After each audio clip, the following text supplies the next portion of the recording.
Chris, a couple of days on from Blackburn, you spoke to us afterwards, and you were fairly forthright in your views on the performance. Have you got the reaction you wanted?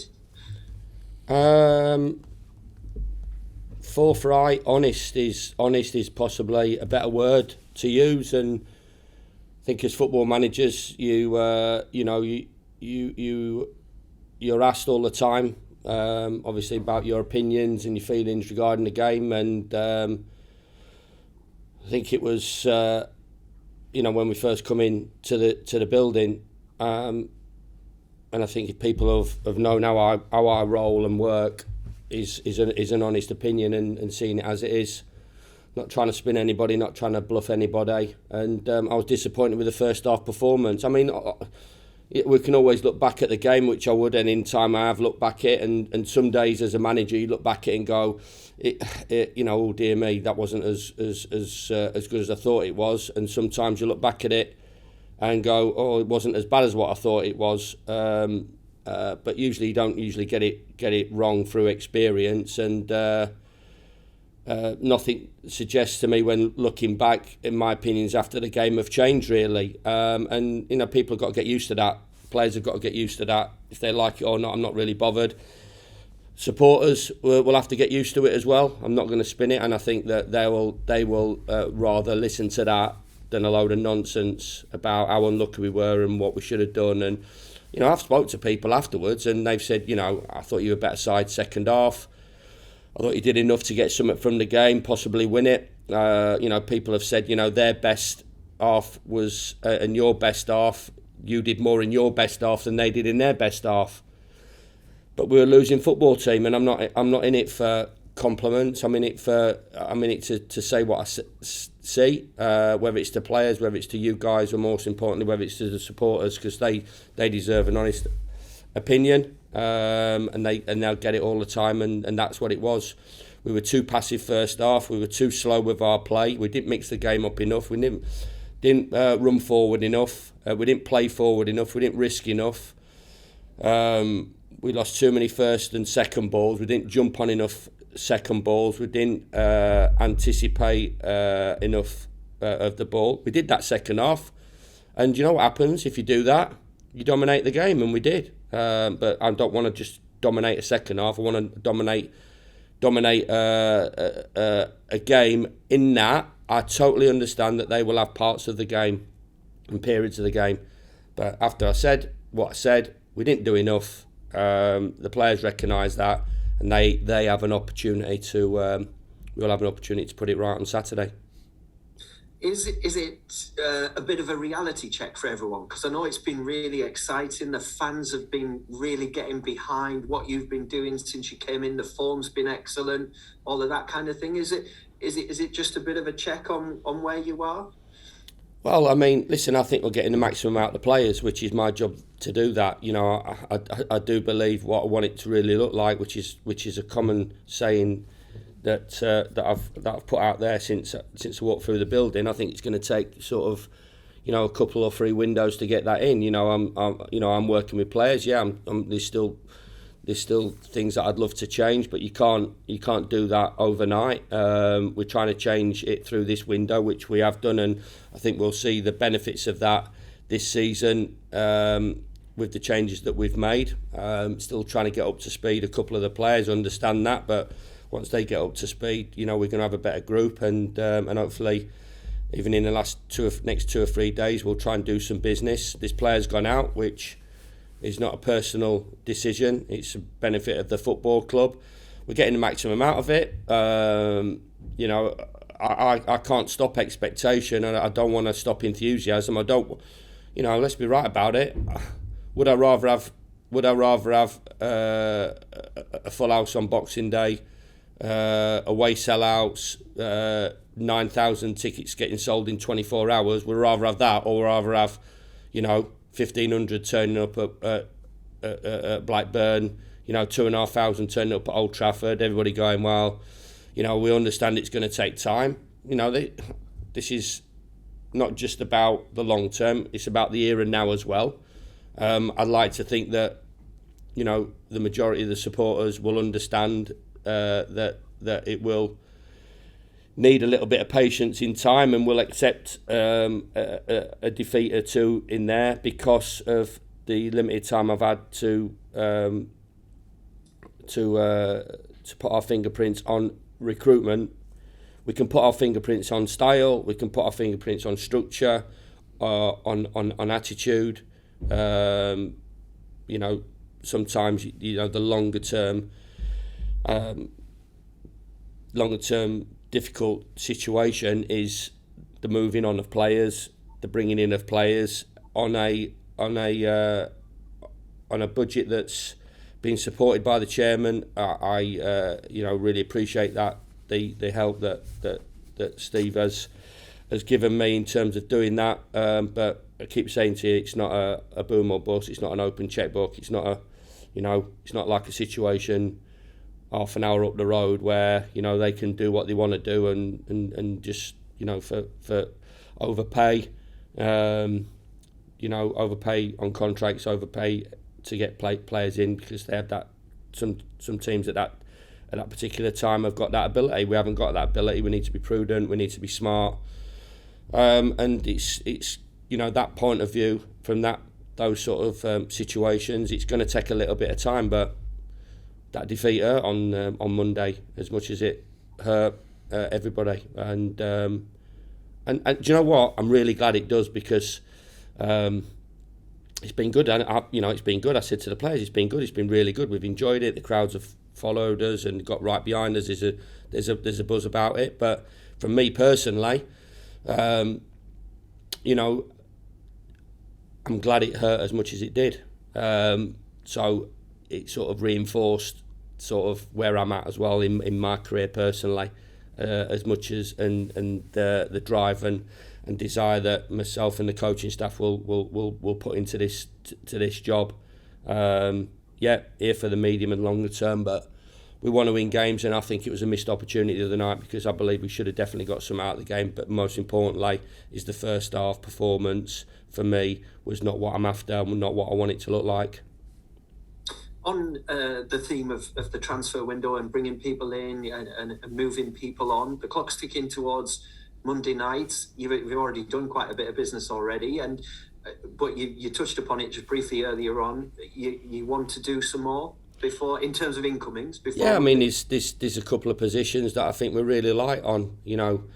That I think that if we do manage to do it, business that will make us better in the second part of the season, and Kieran and Neil know that and are supporting it.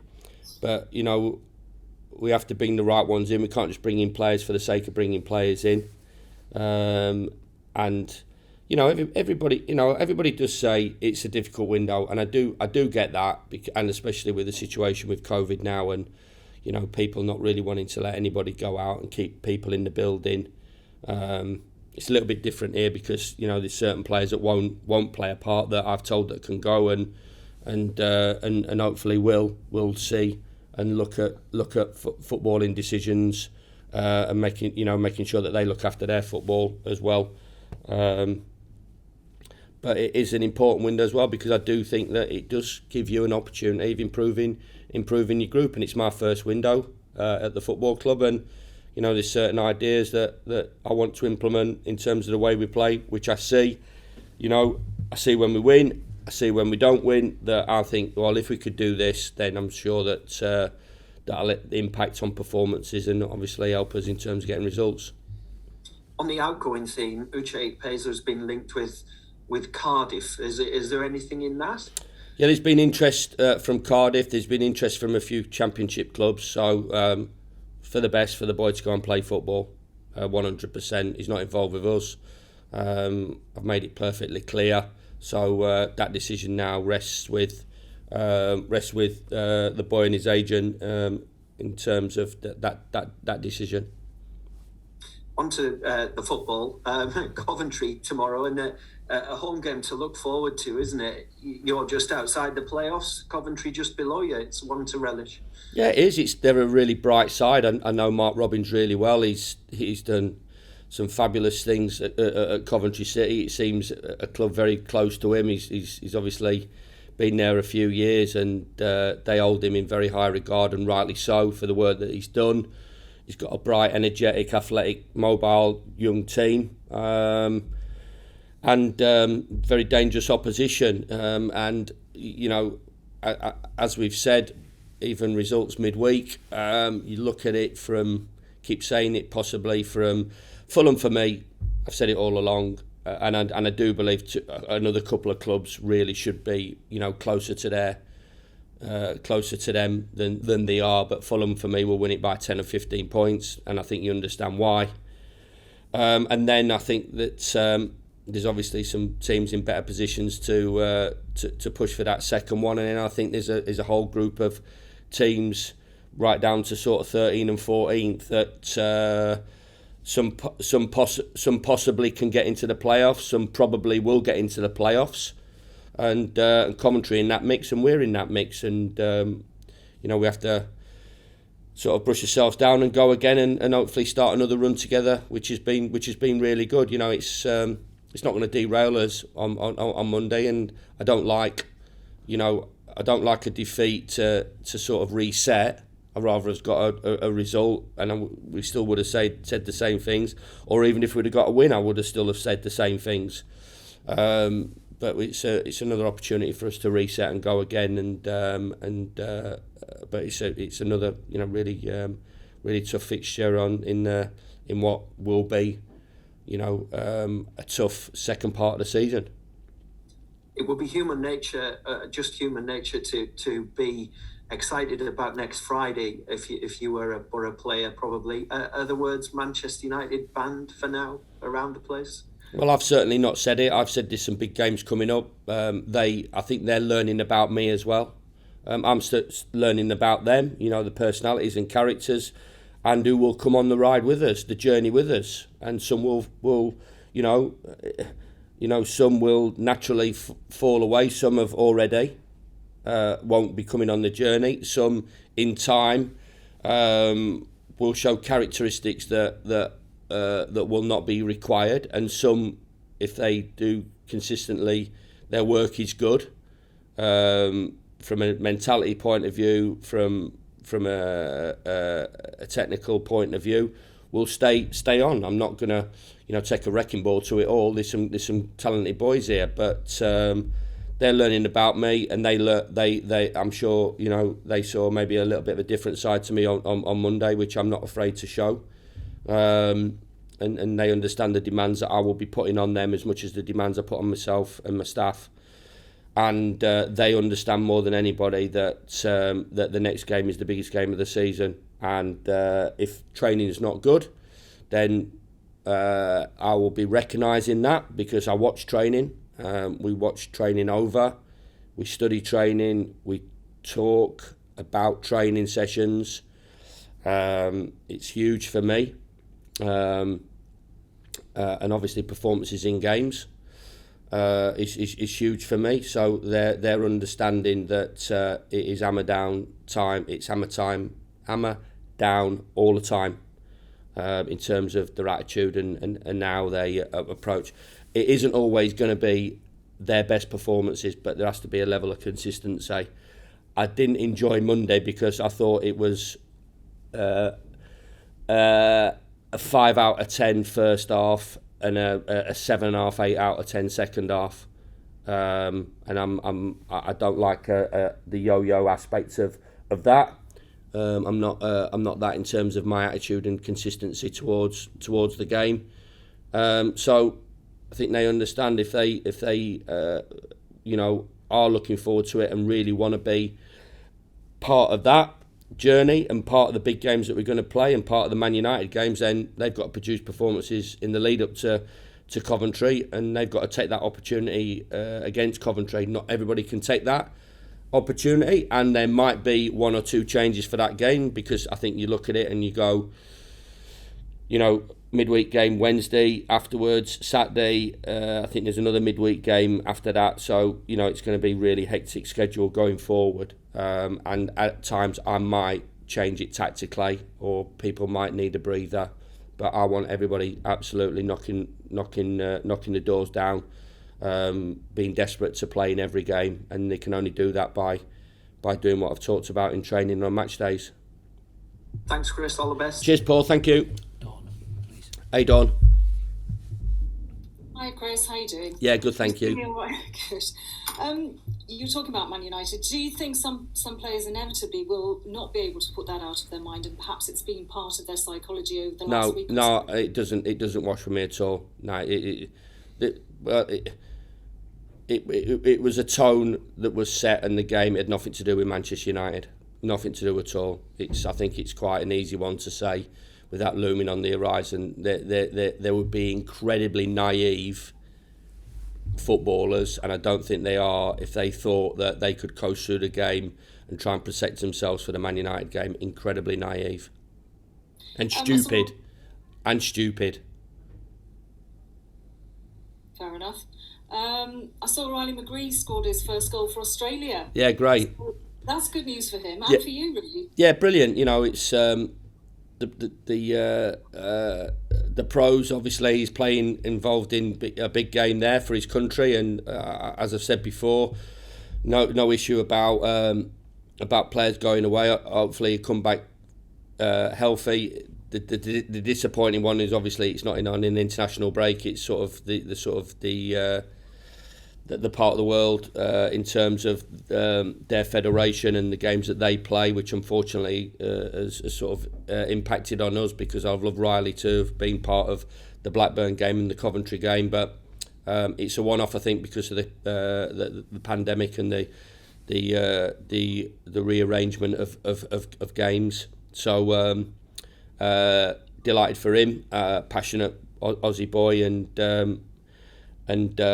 from an attitude point of view, you know, bringing in players of the like of Riley, from an attitude point of view and technical point of view, he's on the journey, he's on the ride, and looking forward to working with him, and hopefully he comes back healthy and can be involved in the Man United game on a week on Friday. If you don't get any more players in the next few days, will you be fairly happy that the players you've got are good enough to get you in the playoffs, by, you know, keep you in the playoffs, keep you in by the end of the season? Well, all I can go on is current form, and is it 7 out of 9 now? We've won. I think it is something like that. 7 out of 9. So current form, and the majority of that has been done pre-window. So the addition of Flo, Riley, Aaron, and Keelan, even though he's possibly a little bit more for the future, Keelan, the 3 senior boys will certainly make us better. So and the boys that are going out the building, you know, the likes of Uchi have not really been involved in that 7 out of 9 wins. Neither is Marcus Brown, neither is Saliki, neither is Dejan. So, you know, if they carry on in their current form, then the addition of those boys will help us, and hopefully we can be consistent in terms of the results that we've got pre-January.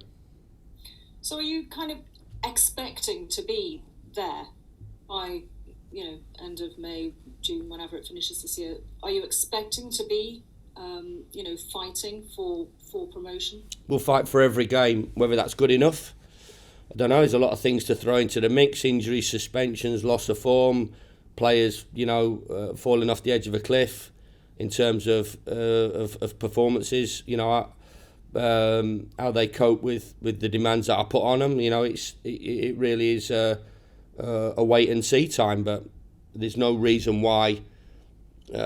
My ambition is to win games of football, and if we win enough, then we'll be in. If we don't, there'll be a reason, and it won't be for the want of trying, won't be the want of driving from me. You know, I've had people saying to me, you know, you don't really want to get in the playoffs this year. You know, maybe, you know, you're going in there and you put your stamp on it in the summer, and, you know, 7th will be all right, and you have a longer period to prepare and get players in and put your stamp on it even more, because that's going to be obviously a bigger window.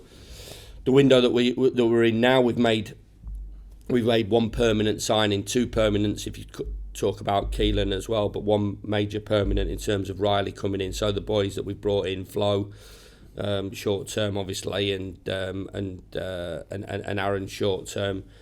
So the longer term signings, the permanent signings will be done in there. But as I said, these people have talked to me about that, and then they hear my response, which obviously you can understand which was my response would be.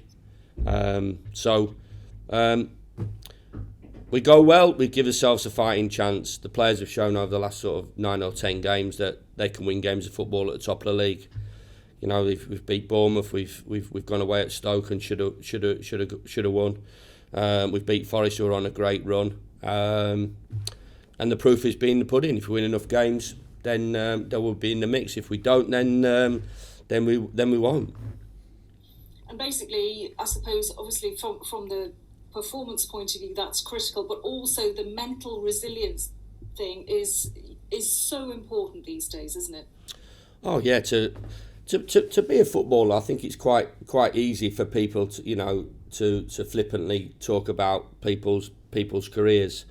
You know, players have got to do so many things right. The hurdles that they've got to get over at every stage of their career, through coming through an academy to trying to earn that first professional contract, to trying to break into the first team, to earn that next contract, to establish yourself in the first team, and then move it forward. You know, they've got to be good players. They've got to be proficient at a lot of things. But the biggest thing, they've got the mental toughness to deal with obstacles, setbacks, deal with good times as well as bad times. So from the mentality point of view, if you look at all the really top class players, they're so strong mentally. And if you look at the top teams, what win divisions, get in playoffs, have success, they're really mentally strong, and it's something that we will be striving to be. This is a test for us on Saturday. We've had a defeat on the road. It's the first defeat for a long time, and we've not taken it well. It is only one game, I understand that, and it's quickly on to the next one, and we have to show a reaction, and we can't dwell on it too much, but we have to show a reaction, and that comes from a mentality point of view, and I'm sure we will do, and I'm sure we'll be fine. Great, that's fine for me, thanks. Thank you, cheers, thank you. Simon. Hey, Simon. Hi, Chris. You actually kind of saw it coming. You've been saying for the past few weeks, enjoy the run while we're on the run, but defeats will come, and then it's about how you react. So it's the second part of that sentence that you need to act on now, isn't it? Yeah, definitely, yeah. Well, I mean, you said we don't take defeat easily. I don't want players to enjoy defeat. There's a different way of defeats, and we all accept that. But the top clubs, the best players in the world, the top managers have setbacks. We all that they understand that. It's how you deal with it, and how you react to it. And as I said, I said my thing on Monday. I've spoke to the players as we have time to in meetings this week, in terms of what we need to do better for the better of them as individuals, and for us to move forward as a team. So, I didn't want that to happen. We didn't go in and say, well, we understand. Is it going to be tonight? I've got to say, you've got to give credit to the opposition as well. They've won. They're on a fabulous run of form. Tony's been there for a few years, and he's had a few windows to put his stamp on it, and which he has done, and has time. And I like to think, in sort of a lengthier period, we'll be a lot better than what we are now. But we'll still have defeats in those periods, and there's no guarantees that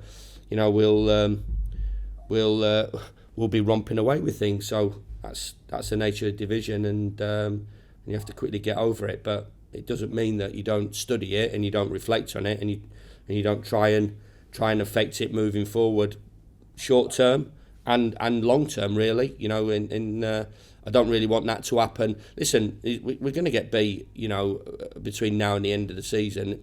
There is sometimes a manner as well, and a tone, especially first half, that for me is not what I'm after.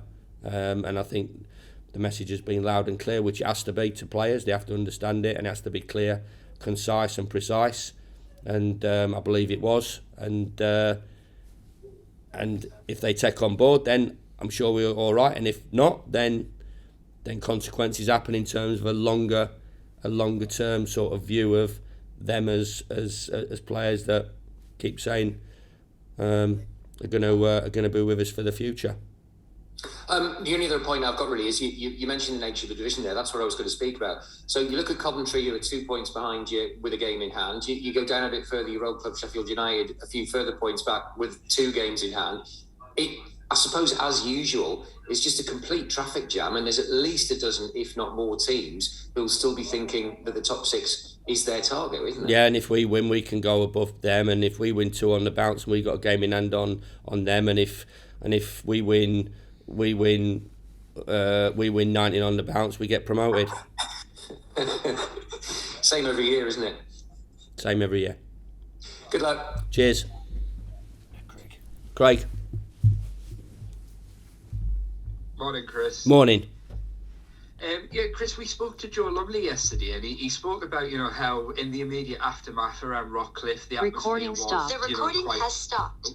The atmosphere around Rockcliffe was quite flat. Everybody was disappointed, but then, you had your way of kind of motivating the players and getting them going again. And I'm just wondering, how difficult or how easy is it for you to kind of put your disappointment to the side and become Chris Wilder, the motivator again?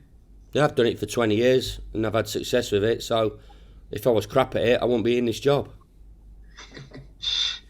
Simple, I know how to motivate a team. I know what I need to say through experience.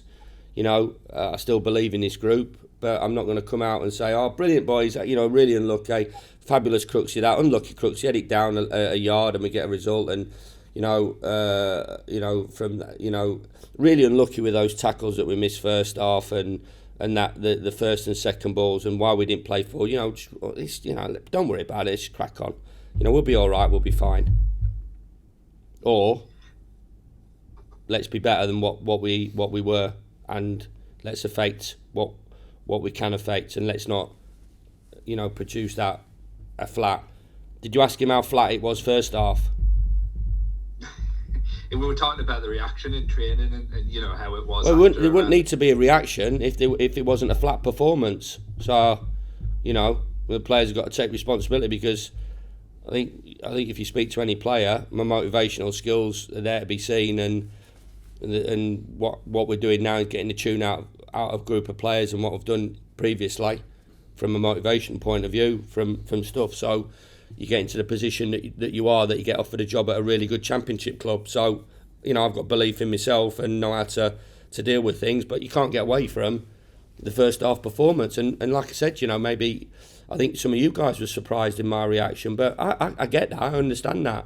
Maybe some of the players were, but that's the standard I set. That's the standard that we work to. Maybe some of the supporters looked at it and went, "Well, we're really unlucky," but I don't do unlucky. I don't do, I don't think we were lucky against Reading. We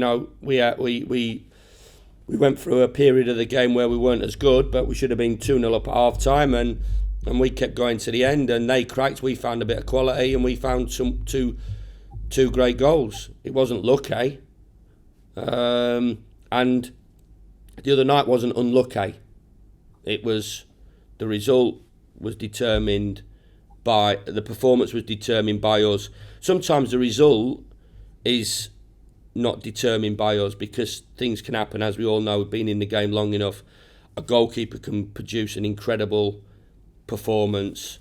A referee can give a penalty when nobody's seen it, or a team can raise their game to unbelievable levels. But you can affect your own performance, and if we affect our performance consistently between now and the end of the season, as we have done in the first 8 or 9 games, it gives us a great opportunity of winning a bunch of games that will, like we've talked about, put us in a position where we all want to be.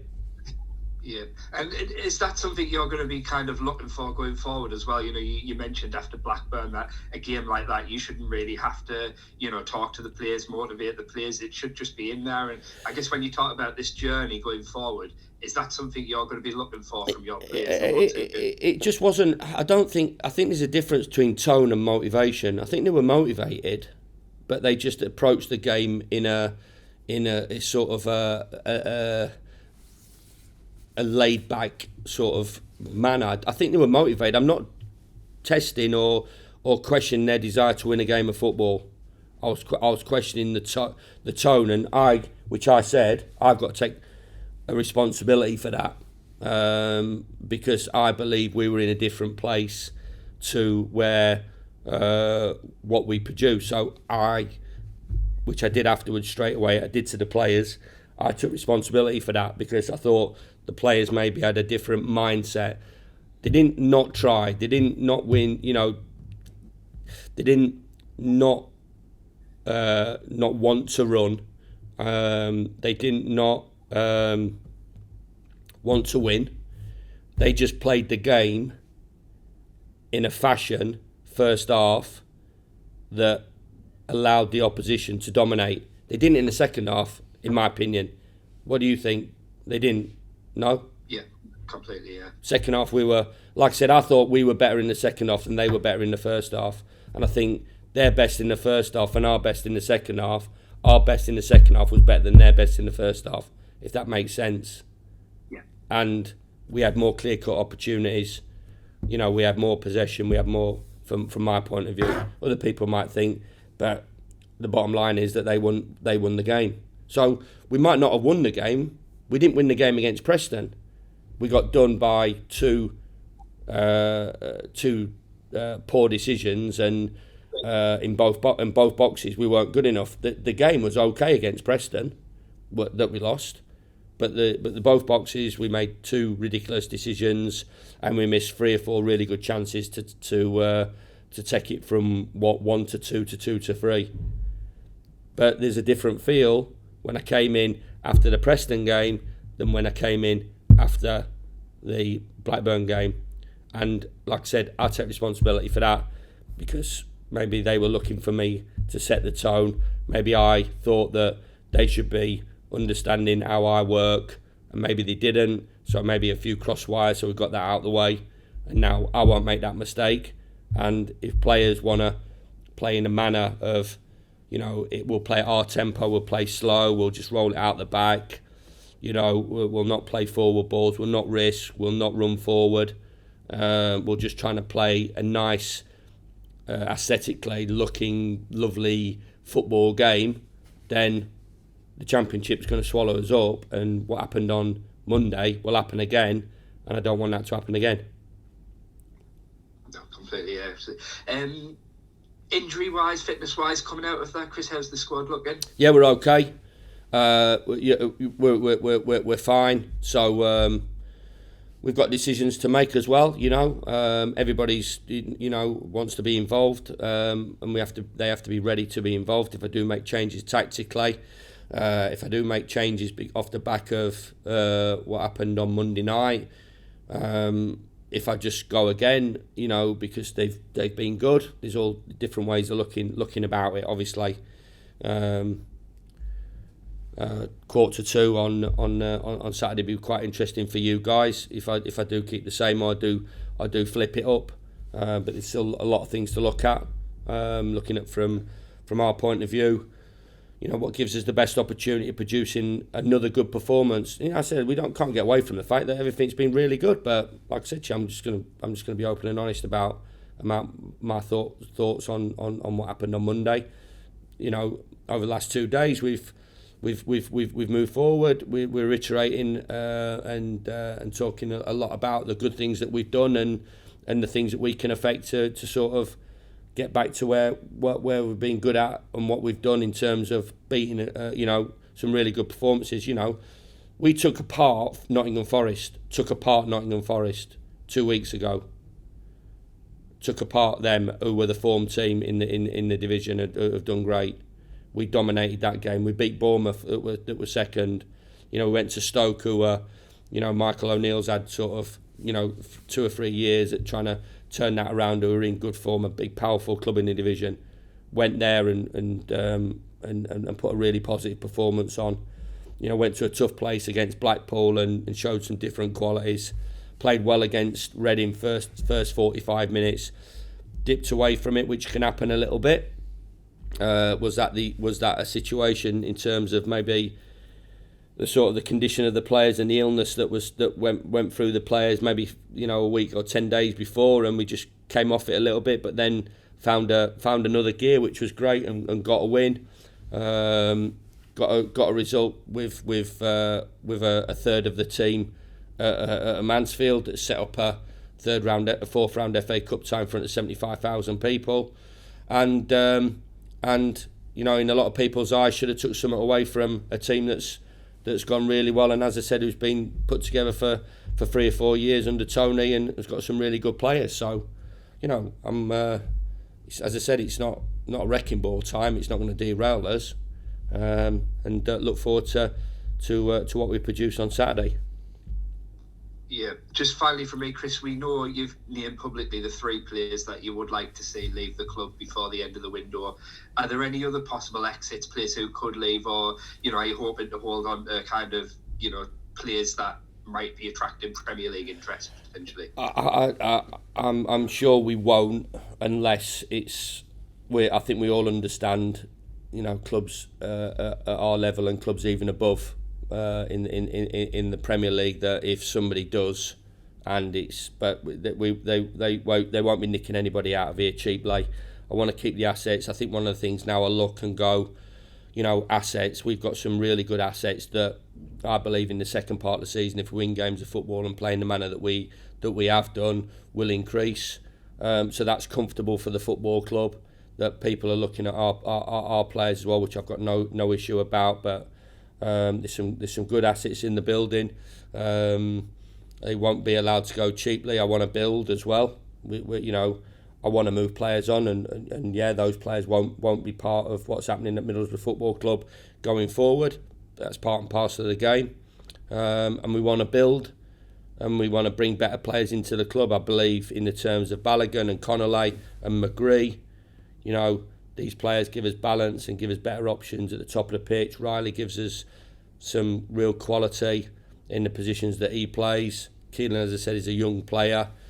So whether they're loan, short to medium term, or permanence in terms of short, medium and long term, we'll still look to add. But I think we understand that if Neil Bowser gets a phone call off a huge club and somebody speaks a big number on that, then that's quite a difficult situation to deal with.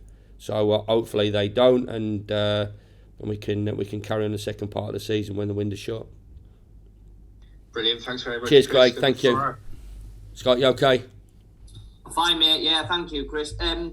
So I guess just kind of on the back of that, while we're on transfers, you said potentially 1 or 2, maybe more coming in. I mean, where are you at in terms of that? Are you kind of actively talking to clubs, talking to players, potentially tabling offers, or is it more wait until Monday and see what else transpires? No, I think you understand that Monday will be quickly upon us, and I don't want to be sat with a box of pizza on Monday evening. Waiting and that clock moving as quick as it moves. It moves at a different time and a different speed, that clock on Monday. It just speeds up. All of a sudden you go from about 5 o'clock to 20 to 11 in an heartbeat. We're working away, but other clubs have got their situations. It's a sort of a snowball effect, isn't it? Something happens at one club and then something can happen at another club that allows you to do stuff and whatever, but we'll keep working away. And just in terms of the outs, obviously, Uche, it sounds like is potentially well down the line and will happen. Leah Saliki was always going to be more difficult, I think. You've admitted, because of obviously the loan situation and having to deal with his parent club, etc. How have those talks gone, and do you think there's still a decent chance that might happen before Monday? Yeah, the boy came to play football. He's not played football. He won't play football now. you know, the conversations with Kieran and agent and parent club are ongoing. So positive that something can get done with that with James as well.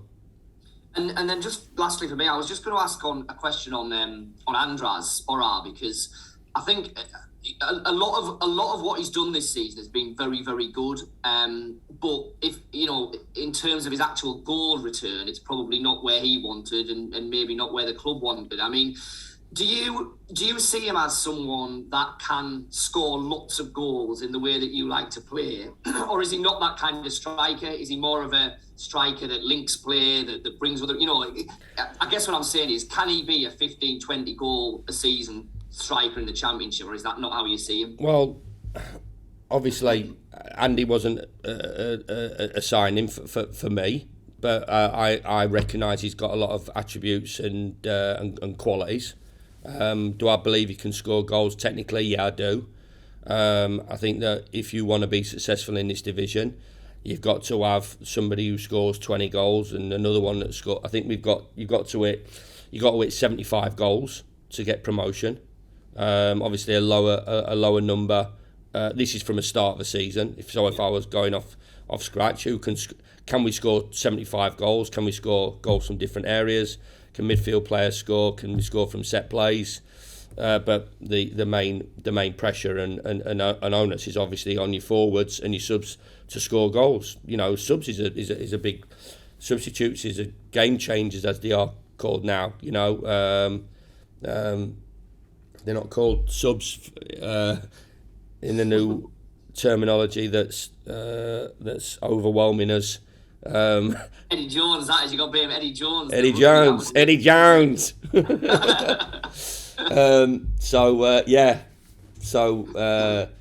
A 10 and a 9 used to be Doug Leash and Rush, didn't it? Pressing from the front was usually just working hard, really, wasn't it? Playing between the lines, that's one. Playing between the lines was just playing a forward pass. Passing the ball, yeah. Low presses was just dropping off at the halfway line, and high press was going to get after it. Pockets was just finding the space. Rest defence, which is quite a new one. Rest defence, you know what that is? Yeah. Is just somebody sitting out and protecting the back four or back three. What else we got? Oh dear me, don't start me on it. Anyway. Transition. Not enough goals in the team. Transition. You know what transition is? You like transition? Pass the ball forward. Yeah. Transition is when you get it, doing something with it. He's got to score. I think I've seen a stat which we work in stats as well. I think we're the third biggest chance makers in the division. So and we've got to create chances for the forwards. So reason bringing Balogun in and Connolly in to aid Duncan and Andy's, that the four of them have got to score goals between now and the end of the season, whether off the bench, whether starting. I think you've seen sort of my philosophy in terms of, very rarely does centre forward see a whole game out. I think how we ask them to press, how we ask them to run forward and play at intensity. I want them to give the lot, and then we have the players that can impact it coming off the bench, and we have that ability now, which is really good. But Andy, watching him technically, he gets in the box. He possibly needs to get in the box a little bit more. He's more naturally linking it, but for me, there's no a 9 or 10. It's two centre forwards. If one comes to link it, the other one goes to stretch it, and they both got to score goals. All of them have got to score goals. So, and I'm sure, looking at Andy in training, he'll be a little and the chances that he's had, he can score. Maybe he's a bit disappointed that he's not scored a few more, but still, what we've got 19, 18 games of the season, so that can quickly change. Good stuff. Good luck tomorrow. Cheers, Scott. Tomorrow. Thanks, mate. Ian. Hey, you're Ian. Hi, I thought you were going to call him a false nine there. False nine, yeah. I like that one, Ian. You've covered everything comprehensively. I'd be asking questions for the sake of it. Just all the very best. Top man, Ian. Thank you, mate. Cheers. Hey, Rob. Hi, Chris, you're saying about Andras Boro there. it must help him. It must really help him, the fact that he's got so many of the fans behind him chanting his name all the time. Yeah, but he's got to produce performances and score goals, because you know, they're not just doing it out of a catchy little song. You know, he's got to produce performances, as I said, and bring his qualities to the team. So we're looking for a big second part of the season from Andy, as we're looking for a big second part of the season from everybody. You know, he should be, you know, we're demanding more. He should be impacting more, in my opinion, from where he's played at international level, at club level. And I know, looking at his personality and getting to know him, that he wants to do well here. He's not, you know, he wants to do well in English football. He wants to do well at Middlesbrough, and hopefully he can. Because looking at the goal scoring charts in the Championship, it's quite clear that's a weakness of Middlesbrough, isn't it? And you mentioned 75 goals at the start of the season. That's Fulham are on that point already, aren't they? Yeah. I like to think that we could get 75 goals if I was given Marco Silva's budget and what they've had to add in the last 3 years. You know, with Mitrovic and Harry Wilson and Carvalho and all that lot. It's not a bad group to that's why they'll comfortably win, and that's sometimes when the power that some of these clubs have, it gives them a massive advantage over everybody else. But we've got to find our goals. 75 goals from the start of the season, and that's to go up automatically, which obviously is a difficult to do, because if it was that easy, the Middlesbrough have done it 5 years ago. You know what I mean? Gary Monk would have done it 5 years ago, because the advantage that when these promoted teams, these relegated teams come down to go back up is incredible. But he didn't do it, and that's why everybody's found it double difficult. But we'll still have a go at it, and we'll have a go at it next year, but we still think there's life in this season left for us. But we're creating chances, the hardest part of the game, we understand that. The stat of us, the third highest chance makers, is encouraging recently. That obviously stat isn't just over 1 or 2 games, it's over the period we've been here. So it shows that we are dominating the ball, which I wanted us to do, that we are creating chances, which I wanted us to do. If you dominate the ball, you give yourself an opportunity creating chances. I do believe, looking, and obviously from the stats point of view, we've missed some big chances. You know, I think you can look back, you know, over the last 8 or 9 games, and you know, going back to the Millwall game, into the Preston game, even into the Huddersfield game. You know, we were 2-0 up. We should have been 4 or 5 in that one, and even Monday we had good chances. So the hardest bit is, but we have to keep faith, keep believing, keep producing big chances, and hopefully we can have a positive goal scoring record in these last 18, 19 games of the season. Would you also say to the fans to be patient with, if you brought players in a transfer window, they've kind of got to hit the ground running with unfamiliar teammates? Well, I think you just answered the question, Rob. Yeah, 100%. People have got to believe me and trust, have belief in me and trust in me. You know, I'm not doing it just because to bring players in. I'm doing it to make us better. I think, you know, short term they've seen what impact we've had on the team. You know, and what we have on the club and how we want to do it. There's always going to be criticism. You know, there's always going to be criticism in everything we do. Why didn't you play him? Why aren't you playing him? But there's a reason. I'm not leaving players. I'm not letting players go if I thought that they were good enough to play in the first team and part of the future. I'm not leaving players on the bench if I thought that was the best opportunity for us to get a result. You know, I'm bringing players in.